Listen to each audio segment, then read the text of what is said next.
14ª aula. Hoje nós vamos aprender o som da letrinha N. As letras M e N, elas são muito parecidas, tá? As duas são chamadas de letras nasais. E a letra M, né? Essa daqui, ó, M, ó.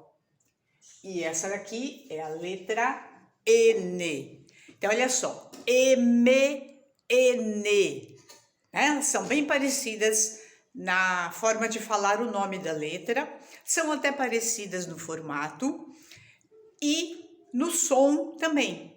Mas, quando você perceber o som direitinho, como é que se pronuncia as duas, você vai perceber a diferença. Ó.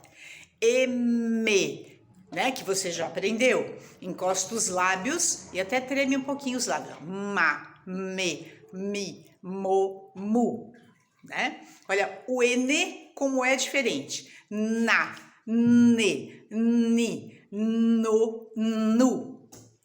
Você abre a boca, os dentes estão fechados, a língua vai atrás dos dentes superiores.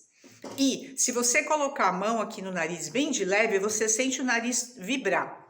Na, ne, ni, no, nu. O som do N, ele sai pelo nariz e você não encosta os lábios para falar. Pelo contrário, você fala com a boca aberta, os dentes mais fechados, a língua nos dentes. Ok? Então vamos lá. Com a, na, de na, navio e nariz. Na. Com e, ne, de negra, ne, de nenê. Com i, ni, ni, de ninja, ni, de ninho, ninho.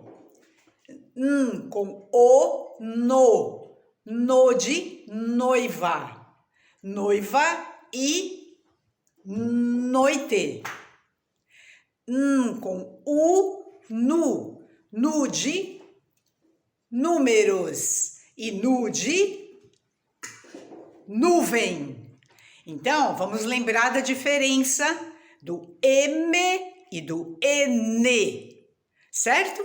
Então, hoje nós temos uma tarefa para você ficar bem firme na família da letra N. Na.